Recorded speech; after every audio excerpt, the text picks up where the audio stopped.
Le 93, département le plus pauvre de France, où vous exercez comme médecin urgentiste, médecin au SAMU. Bonsoir Christophe Prudhomme. Bonsoir. Vous qui êtes par ailleurs porte-parole de l'Association des médecins urgentistes de France. Vous venez de sortir de garde. D'abord, comment était votre journée dans ce contexte si particulier, Christophe Prudhomme ?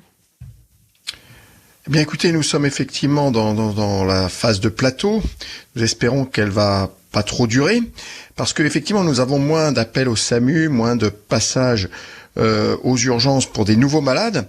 Mais par contre, beaucoup de malades sont hospitalisés et quand leur état se dégrade, nous avons besoin encore d'un nombre de lits de réanimation très important. Et surtout, ces patients restent longtemps en réanimation. Donc, il faut à tout prix que l'on arrive à stabiliser cette phase de plateau, qu'il ne faut pas qu'il y ait de nouveaux malades parce que nous sommes à la limite de la saturation, même si on constate qu'on a un peu plus de lits disponibles que la semaine dernière. La Seine-Saint-Denis, Christophe Prudhomme, où l'on retrouve beaucoup de personnes vulnérables et exposées au Covid-19, des femmes de ménage, aux éboueurs, ces citoyens de l'ombre qui sont en première ligne aussi. Oui, citoyens de l'ombre en première ligne, et puis avec des services publics dégradés. Vous savez, nous avons été le premier département d'Île-de-France à ne plus avoir de lits de réanimation disponibles au pic de l'épidémie parce que, en Seine-Saint-Denis, il y a moins de services publics, il y a moins de médecins, il y a moins d'hôpitaux. Nos hôpitaux sont dans un état lamentable. Il faut savoir que l'entretien des bâtiments laisse à désirer. Nous manquons d'un certain nombre de services de spécialité.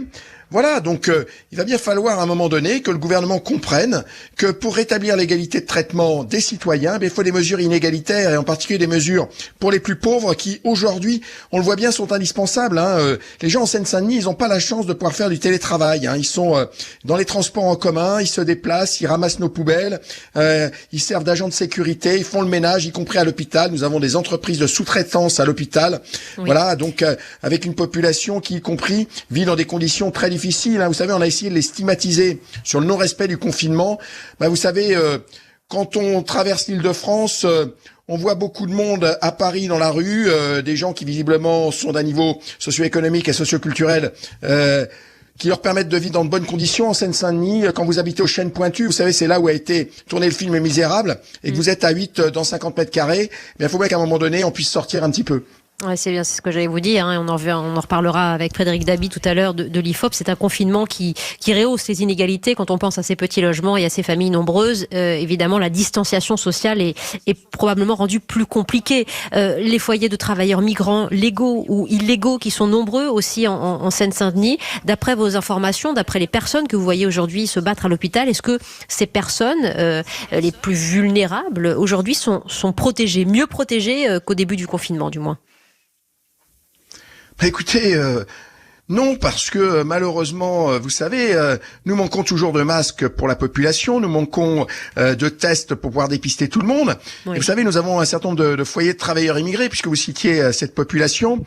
Il faut savoir que dans ces foyers, nous avons beaucoup de personnes âgées, des vieux travailleurs, des vieux ouvriers, qui malheureusement vivent dans des conditions très difficiles. Il faut savoir que dans ces foyers, ce sont des chambres de 9 mètres carrés avec des cuisines communes. Donc comment vous voulez respecter correctement le confinement quand vous n'avez pas de masque et vous vivez les uns sur les autres?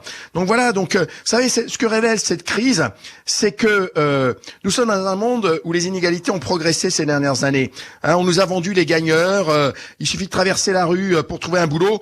Non, c'est pas aussi simple que ça. D'un côté, il y a effectivement ceux qui accaparent un certain nombre de richesses et les inégalités se sont aggravées ces dernières années. Moi, vous savez, ça fait 40 ans que je suis en Seine-Saint-Denis et j'ai bien vu la situation se dégrader. Donc, il va falloir faire d'autres efforts que les simples promesses pour qu'effectivement, on puisse avoir une société plus humaine, plus égalitaire et qui permette à tout le monde d'avoir un juste retour de son investissement dans la société. En tout cas, Christophe Prudhomme, c'est une réalité terrible à laquelle vous êtes confronté comme médecin et qui induit une surmortalité. Alors, les chiffres ont été publiés la semaine passée par les autorités sur cette surmortalité. 63% de décès en plus sur 15 jours en Seine-Saint-Denis contre 32% à Paris, 47% dans le Val d'Oise. Ces chiffres qui demandent encore à être vérifiés sur le long terme, mais c'est une réalité que malheureusement vous constatez, vous, cette surmortalité en Seine-Saint-Denis liée à ces inégalités dont on parle. Oui, c'est clair, notre population est en mauvais état de santé, vous savez, pour une bonne partie de la population, le médecin traitant, c'est l'hôpital, parce que nous sommes un des départements où il y a le moins de médecins généralistes installés. Donc c'est assez difficile et normalement, nous devrions avoir moins de morts parce que nous sommes aussi le département le plus jeune. Or, on sait que la population jeune est moins touchée par cette maladie et malheureusement, nous avons cette surmortalité. Voilà, donc c'est quand même dramatique, vous voyez, que ces inégalités se traduisent par des morts qui auraient peut-être pu être évité si effectivement nous n'avions pas ce système très inégalitaire. Et on voit ce que donne un système inégalitaire, avec ce qui se passe aujourd'hui à New York, qui est une des villes les plus inégalitaires du monde. Vous parliez de ce plateau épidémique aujourd'hui, de l'insuffisance de lits à un certain moment. Est-ce qu'il y a eu tout de même, depuis le début de cette crise, suffisamment de places dans les hôpitaux du département pour soigner tous les malades, dans ce département où la mortalité est la plus importante aujourd'hui ? Non, malheureusement, comme je vous l'ai dit, nous avons été le premier département d'Île-de-France à manquer de lits de réanimation. Donc à devoir transférer les patients. Obligé à des transferts. Oui. Pardon ? Donc à devoir transférer ces patients. À transférer des patients parfois fort loin, à l'autre bout de l'Île-de-France, ce qui entraîne quand même potentiellement des complications et une perte de chance pour ces patients. Et pour nous, au SAMU en particulier, eh bien une surcharge de travail qu'on aurait pu éviter si effectivement nous avions eu plus de lits de réanimation disponibles avant la crise. Et puis, au-delà de la Seine-Saint-Denis, vous savez, ce problème des lits de réanimation, eh bien, nous le dénonçons aujourd'hui avec force parce que depuis 15 ans, nous, les urgentistes, nous manquons de lits de réanimation et nous manquons de lits, y compris pour les patients les plus fragiles depuis des années. On l'a vu en 2003 avec la canicule, en particulier pour les patients qui viennent des EHPAD. Pourquoi ? Parce qu'on a fermé 100 000 lits en 20 ans en France et que si nous étions partis à la guerre, comme pour utiliser le terme du président de la République, avec le même taux d'équipement de lits de réanimation qu'en Allemagne, eh bien nous serions partis avec 10 000 lits de réanimation disponibles, non pas 5 000. Et là, il a fallu mobiliser toutes nos ressources pour aujourd'hui être environ à 11 000 lits disponibles en France. Et si l'épidémie s'étend en province, il faudra peut-être monter à 14-15 000 lits. Donc vous voyez, donc l'impréparation, les cures d'austérité qu'on a imposées à l'hôpital depuis 20 ans et que nous avions dénoncées, faut pas dire que personne n'avait dénoncé ça.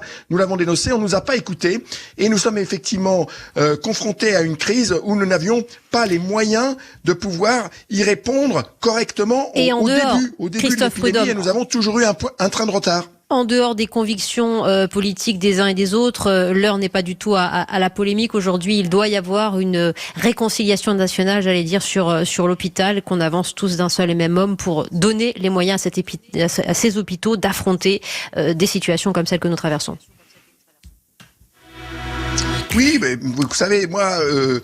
J'émets des critiques pour effectivement que les choses s'améliorent. Ce ne sont pas des critiques stériles. Vous savez, nous avons été constants ces dernières années pour essayer d'avancer des propositions, d'essayer d'améliorer nos conditions de travail, l'offre de soins pour la population.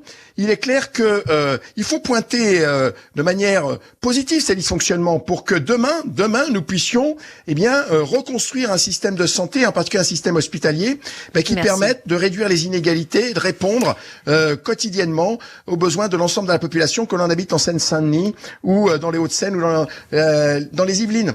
Merci Christophe Prudhomme d'avoir réagi notamment à cette tribune aujourd'hui dans Le Monde, dénonçant la surmortalité en Seine-Saint-Denis liée à ce virus et à ces inégalités. Merci beaucoup, vous qui êtes porte-parole de l'Association des médecins urgentistes de France, médecins au SAMU de Seine-Saint-Denis.